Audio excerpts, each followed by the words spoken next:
기도하겠습니다. 하나님 감사드립니다. 오늘 저희들을 이 복된 예배의 자리로 부르셨으니 성령의 충만함을 주옵소서. 은혜 위에 은혜를 더하여 주옵소서.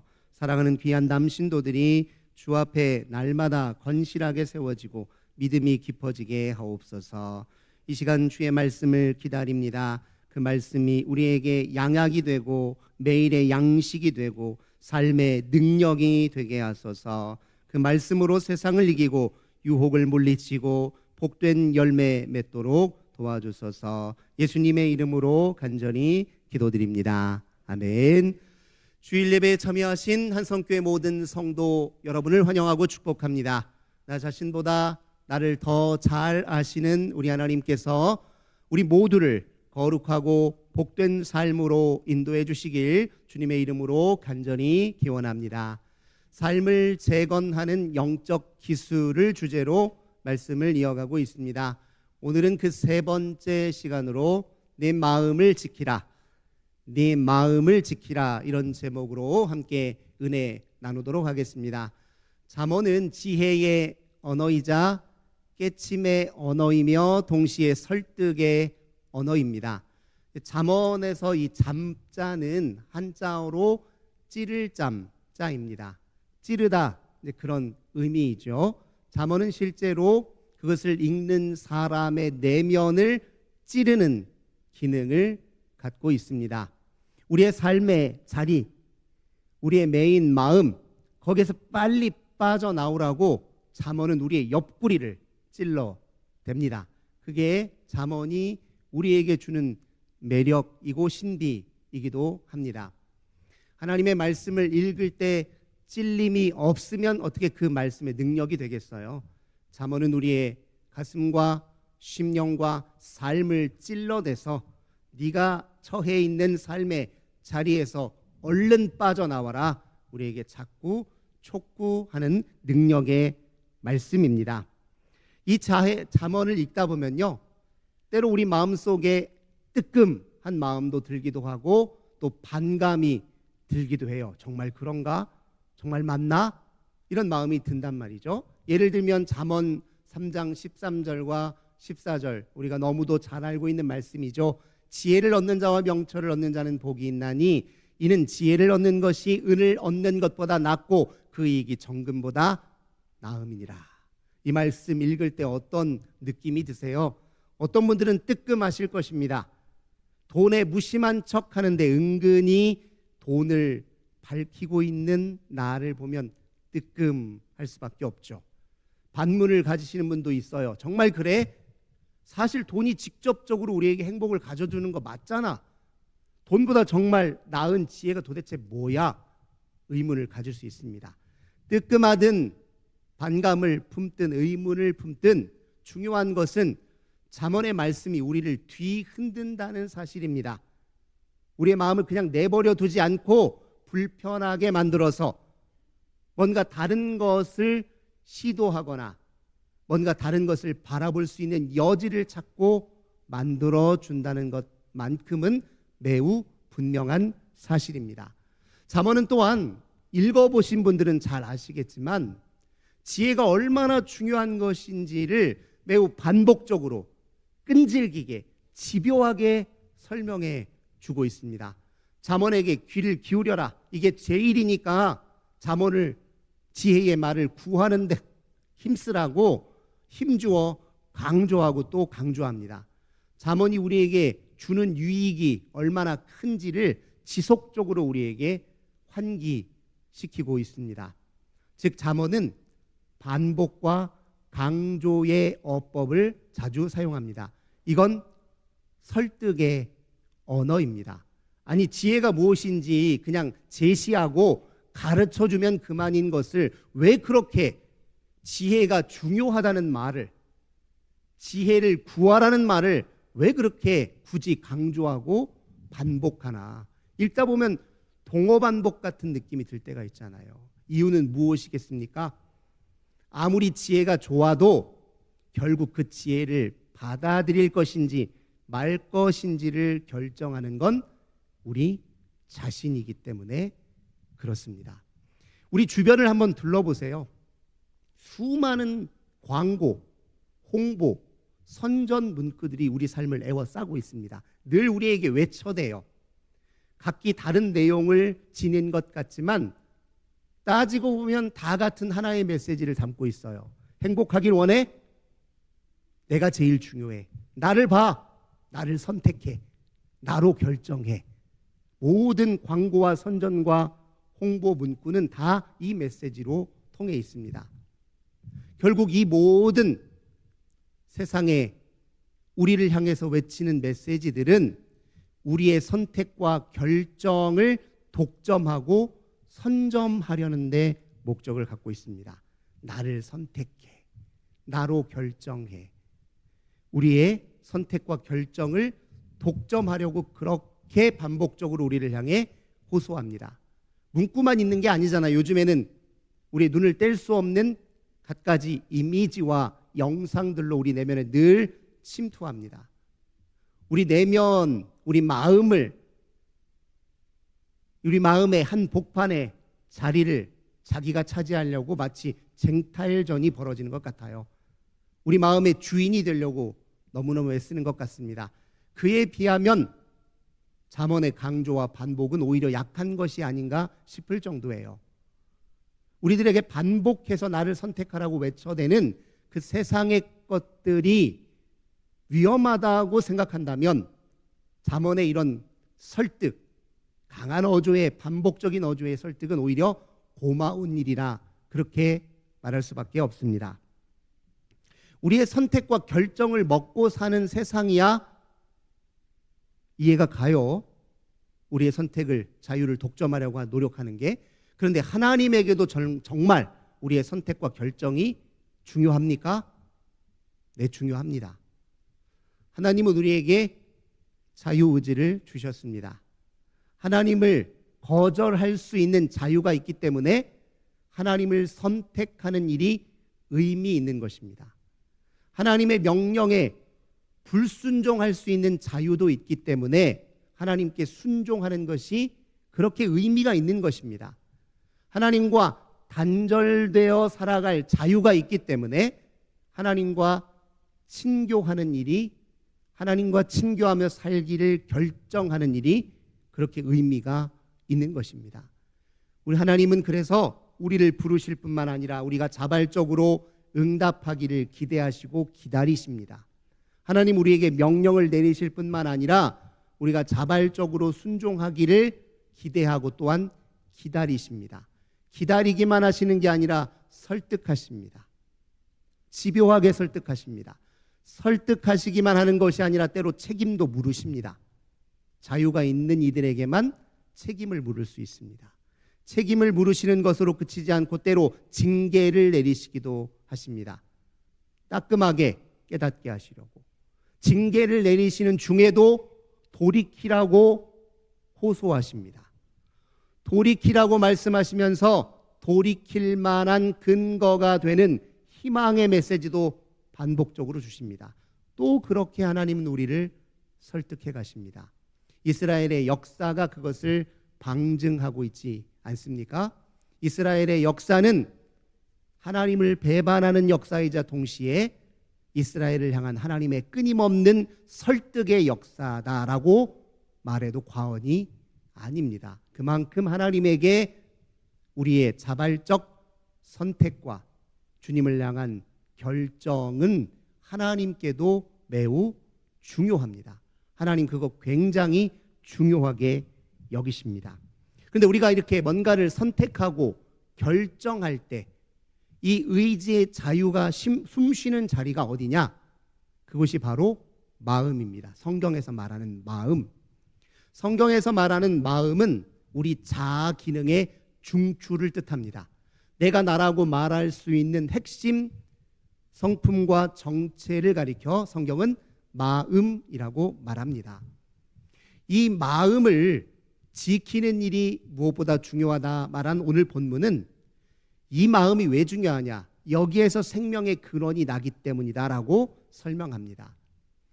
우리의 생명을 좌우하는 핵심이 바로 마음의 결정에 있다라고 본문은 그렇게 얘기해요. 신명기 30장 19절과 20절 말씀 한번 보겠습니다. 모세가 가나안 땅을 향한 입성을 앞두고 있는 백성들에게 하나님을 대신하여 이렇게 말합니다. 내가 오늘 하늘과 땅을 불러 너희에게 증거를 삼노라.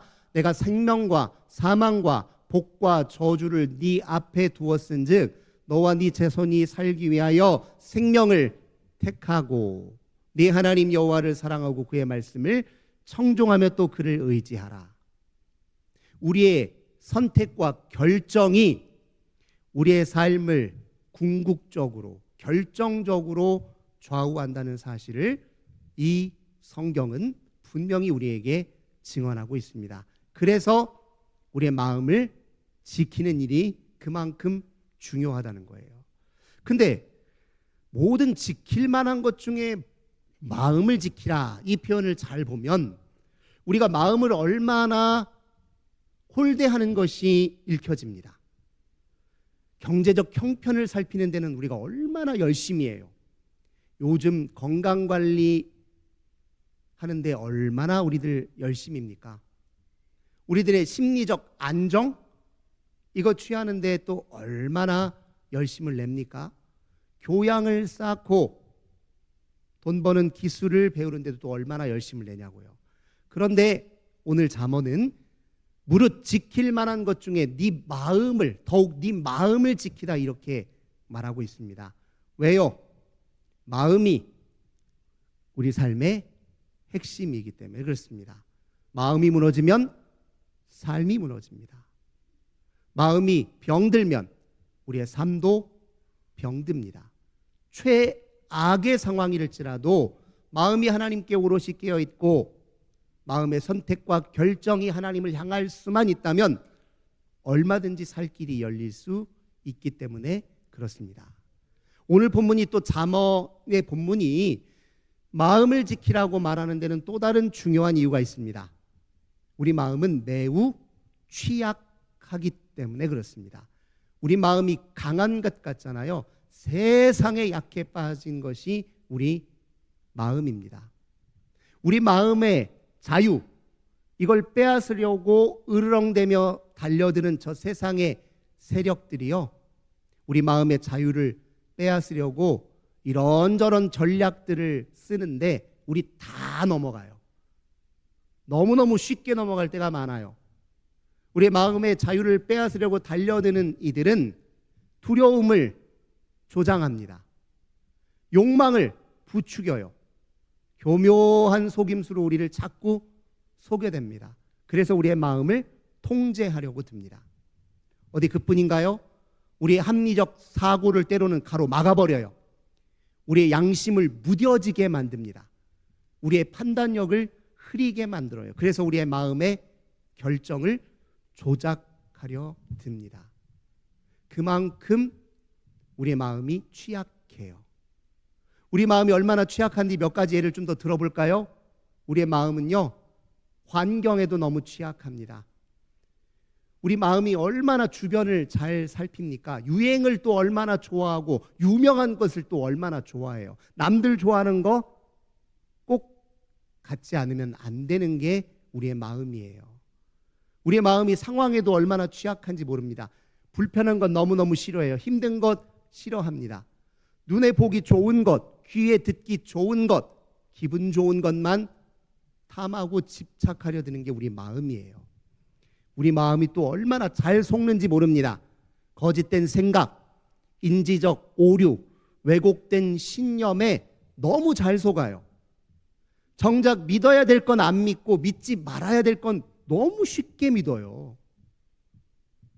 제일 중요한 하나님을 믿는 건 그렇게 어려워하면서도 우리를 잡아먹으려고 으르렁거리며 양의 탈을 튼 늑새처럼 다가오는 사람들의 말들은 너무나 쉽게 믿어버리는 게 우리의 마음이에요. 또 우리의 마음이 상처와 감정에는 또 얼마나 취약합니까? 조금만 아프보세요. 다 피하려고 들어요. 어떻게든 억압하려고 합니다. 없는 것 취급하고 뒷전으로 흘겨버립니다. 그러다가 또 엉뚱한 데서 폭발해버리고, 그래서 관계도 망치고 삶도 스스로 더 무너뜨리는 게 우리의 마음이에요. 욕망에는 또 얼마나 취약합니까? 갖고 싶은 게 있으면 반드시 가져야 마음이 편해요. 못 가지면 계속 불편해요. 그러니까 욕망은 항상 불안을 달고 살아요. 갖고 싶은 게 생기면 못 가질까 봐 불안해요. 욕망에 너무너무 취약해요. 못 가지면 큰일 나는 것처럼 생각해요. 죽는 것처럼 생각하는 게 우리 마음이에요. 또 우리 마음은 생물학적인 조건에도 취약합니다. 못생긴 거 싫어해요. 못난 거 싫어합니다. 약한 거 싫어해요. 이게 우리 나약하기 짝이 없는 우리의 마음이에요. 그래서 우리 마음을 지켜내야 합니다. 우리의 마음을 지켜내야 우리에게 주어진 자유의지, 생명을 선택하고 결정할 수 있는 그 자유를 제대로 구사할 수 있습니다. 어떻게 우리 마음을 지켜내면 될까요? 우리 마음을 얽어매는 것으로부터 자유로워지고 거리를 두는데 먼저 힘써야 되지 않겠습니까?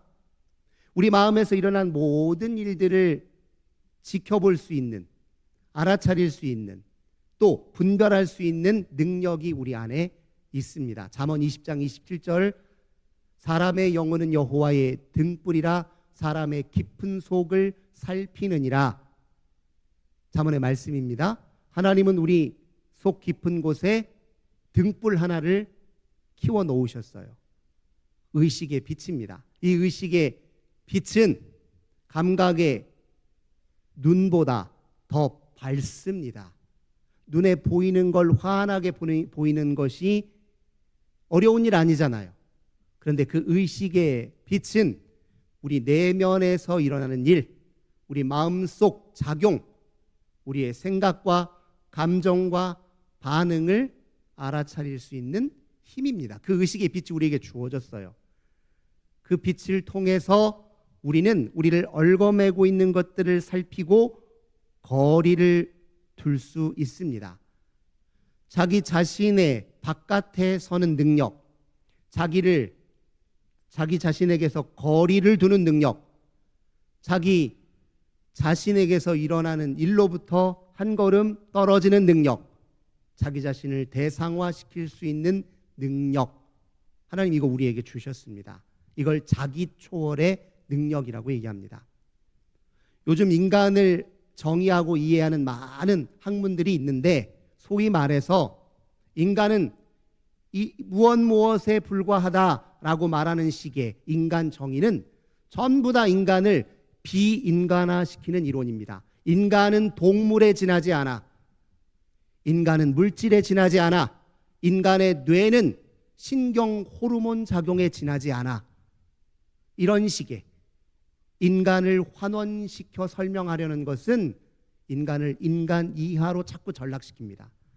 근데 우리는 그저 물질이 아닙니다. 우리는 생물이 아니에요. 우리는 사회적 또는 문화적 산물이 아닙니다. 우리는 영적 존재입니다. 우리가 영적 존재라는 사실을 가장 온전하게 증명해 주는 것 중에 하나가 바로 이 자기 초월의 능력입니다. 우리는 우리의 삶의 자리에서 한 걸음 뒤로 물러서고 우리 바깥에 설 수 있는 자기 초월의 능력이 있습니다. 하나님은 이 세계로 우리를 자꾸 부르십니다. 아브라함을 부르실 때 창세기 12장 1절에서 하나님은 아브라함에게 무엇을 요청하셨느냐? 너는 너의 고향, 친척, 아버지의 집을 떠나라 라고 요청하셨습니다. 왜요? 고향과 친척과 아버지의 집이 우리의 삶을 족쇄처럼 얽어매고 있거든요.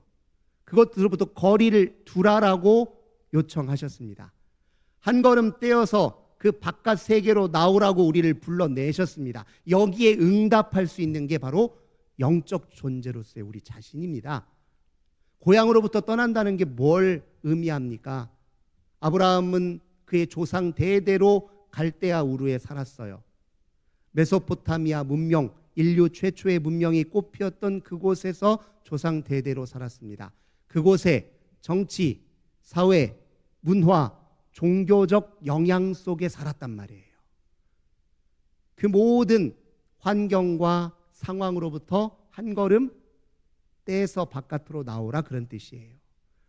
고향을 떠나라 이렇게 이야기했을 뿐만 아니라 친척을 떠나라고 얘기합니다. 우리 흔히 우리의 가문의 전통, 우리 가계의 전통, 이런 얘기 자주 하지 않습니까? 우리 마음에 작용하는 신념들, 갖가지 교훈들, 가르침들은 대대로 이어져요.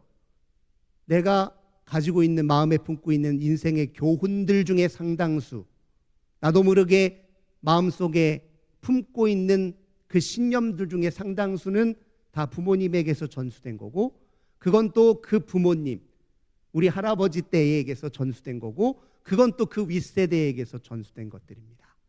그 모든 것으로부터 한 걸음 물러나라고 얘기하신 거예요. 또 하나, 아버지 집을 떠나라 이렇게 얘기합니다. 인간이 그의 기초 정서와 인격을 형성하는 곳은 가정이에요. 가정에서 사람과의 관계를 맺는 그 관계의 방식과 양식을 터득하고 습득합니다. 기본적으로 삶을 어떻게 살아야 대한 삶에 대한 전략도 가정생활을 통해 습득해요. 어린 시절 아이들이 부모의 사랑을 받아내기 위해서 노력하는 것이 우리의 삶의 전략으로 자리 잡게 되어 있어요. 우리가 가지고 있는 갖가지 상처, 사실 따지고 들어가 보면 가장 가까운, 가장 친밀한 가족 관계 속에서 받은 상처인 경우가 대다수입니다. 이후의 모든 상처들은 가족에서 받은 상처의 재현이거나 또는 강화인 경우가 많아요. 가정만큼 우리에게 많은 악영향을 끼친 곳이 또 없을 정도예요. 가정에서 받은 상처, 그의 그림자, 그곳에서 터득한 자기만의 삶의 전략과 양식들, 이걸 한 걸음 뒤로 물러나라 이야기한 것입니다. 그래야 하나님이 네게 보여주실 새로운 삶을 향해, 그 삶의 가치에 눈을 뜨고 그 삶을 향해 스스로 선택하고 결정할 수 있기 때문에 떠나라 한 것입니다. 우리 예수님이 제자들을 부르실 때 어떻게 부르셨습니까? 우리가 잘 알고 있는 것처럼 갈릴리 호수에서 그물을 내려 고기 잡는 어부들에게 나를 따르라, 내가 너희로 사람을 낚는 어부가 되게 하리라, 이렇게 부르셨을 때 그들이 어떻게 했습니까? 그 부르심에 응답하여 그물을 내려두고 배를 버려두고 아버지를 버려두고 예수 그리스도를 쫓았잖아요. 하나님이 우리를 향해 부르시는 그 부르심, 그 부르심에 응답하면서 우리의 기본 자유의 토대가 형성됩니다. 그런데 우리는 우리에게 주어져 있는 이 본질적 자유를 자꾸 잊어버려요. 가짜 자유에 자꾸 안주할 경우가 굉장히 많습니다. 실은 뒤집어 보면 가짜 자유인데, 예를 들면 두려움 때문에 또는 처벌이 무서워서 선택하는 건 진짜 자유가 아닙니다. 보상이나 상이 받고 싶어서 선택하는 것도 진짜 자유가 아닙니다. 남들 인정받고 싶어서 선택하는 것도 진짜 자유 아니에요. 내가 가지고 있는 그 고집스러운 생각, 그거 못 버려서 그거 계속 부여잡느니라고 내린 선택도 진정한 자유 아닙니다. 진짜 자유는 진리를 진리로 인식하고 하나님의 거룩한 성품을 따라 변화되고 주님의 궁극적인 뜻의 의미와 가치를 알아 그 뜻을 향해 구사하는 자유가 진짜 자유입니다. 우리 예수님 뭐라고 하셨죠? 진리가 너희를 자유케 하리라. 요한복음 8장 32절, 진리를 알아야 그 진리가 너희를 자유케 하리라, 이렇게 얘기합니다. 근데 우리는 가짜 자유에 안주하고 있습니다. 교만해서 그렇습니다. 내가 선택하면 그만이라는 거예요. 내가 선택한 것이니 내게 최고의 가치라는 거예요. 근데 선택도 선택 나름이죠. 무엇을 위한 선택입니까? 누구를 위한 선택입니까? 무엇을 위한 결정입니까? 자유는, 진짜 자유는 무엇을 위한 자유인지, 누구를 위한 자유인지를 묻지 않으면 제대로 구사할 수 없습니다. 주님은 이 진짜 자유를 향해서 우리를 불러내시는 것입니다. 근데 이 진짜 자유를 구사하려면 가짜 자유로부터 거리를 두고 우리의 선택과 결정에 악영향을 끼치는 것들로부터 한 걸음 물러나는 것이 그래서 그만큼 중요합니다. 삶의 자리에서 물러나는 건 현명한 일이에요. 우리는 말하기에 바쁘고 행동하기에 바쁩니다. 그 말이 어디에서 기원하는지, 어디를 향해 가는지, 그 행동이 어디에서 기원한 것인지, 무엇을 목적으로 그 행동이 나타나는지는 잘 살피지 않아요. 잠언 4장 25절은 이렇게 우리에게 권고합니다. 눈을 바로 보며 눈꺼풀을 내 앞을 곧게 살피라, 이렇게 얘기합니다. 잘 똑바로 바라보며 우리가 무엇에 얽매여 있는지 보고 거리를 두는데 거기에서부터 자유가 나타난다는 겁니다. 때로는 두려움이 우리를 뒤흔들 수 있죠. 그때 우리는 정신을 차려 거리를 둘 수 있습니다. 통제할 수는 없지만, 막을 수는 없지만, 지워버릴 수는 없지만, 완전히 물리칠 수는 없지만 거리는 두는 게 가능합니다. 그 거리에서 우리는 주님의 도우심을 요청할 수 있습니다. 주님은 얼마든지 성령으로 우리 마음 가운데 오셔서 우리의 굳어진 마음을 부드럽게 하시고 닫혀진 마음을, 우리의 마음을 활짝 열어주시고 우리의 마음을 얼마든지 새롭게 하실 수 있습니다. 그렇게 하시겠다고 약속도 하셨습니다. 에스겔 36장 25절 6절, 내가 새 영을 내 속에 내 마음에 둘 것이니 육신에 속한 굳은 마음을 부드럽게 할 것이다 약속하셨습니다. 바울은 고린도후서 3장 17절에서 주님은 영이시니 주의 영이 계신 곳에는 자유가 있다, 이렇게 얘기하셨습니다. 주님은 얼마든지 우리의 마음을 다스리실 수 있습니다. 우리가 거리를 두는 이유는 딱 하나예요. 주님을 바라보고 주님께 우리의 마음을 드려서 주님의 우리의 마음을 다스려 주시기를 간청하기 위해서입니다. 그게 우리 마음을 지키는 최상의 방법입니다. 그렇게 지켜야 우리의 자유가 우리를 해치는 것이 아니라 우리의 자유가 우리를 살리는 길로 나아갈 수 있습니다. 사랑하는 성도 여러분, 하나님은 우리에게 자발적 순종을 기대하시고 기다리십니다. 우리 마음이 온전한 자유를 구사하려면 우리를 안팎으로 에워싸서 우리의 자유를 독점하고 선점하려는 그 세력들을 똑똑히 바라보고 대상화시키고 거리를 두어야 됩니다. 그리고 주님께 우리 마음을 드려 우리를 다스려 달라 요청하고 간청하고 주님 앞에 서야 됩니다. 히브리서 기자는 12장 2절에서 주 예수를 바라보라, 믿음의 주여 또 온전케 하시는 예수를 바라보라, 이렇게 말씀하셨습니다. 우리의 내면의 시선이 결국 주를 바라보고 모든 상황 순간에 주를 바라보는 그 시선으로 우리를 엄습해오는 악한 영향력들을 직시할 수 있으면 우리는 얼마든지 자유로워질 수 있고, 그리고 그 자유로 생명을 택할 수 있습니다. 사랑하는 성도 여러분, 무엇보다 마음을 지키는데, 주를 바라보고 주를 선택하는 우리 마음을 지키는데 힘써서 우리의 삶을 더 건실하고 온전하게 재건해 가시는 저 우리 모든 성도님들 되시길 주님의 이름으로 간절히 기원합니다. 좋으신 주님 감사드립니다. 우리의 연약함을 아시는 주님, 우리의 마음의 취약함을 아시는 주님, 우리의 마음의 자유를 독점하려고 하는 갖가지 영향력들을 잘 바라보고 거리를 두어 주님께 드리고 주님의 다스리심을 기다림으로 참 자유를 누리는 우리가 되게 하소서. 예수님의 이름으로 기도드립니다. 아멘. 우리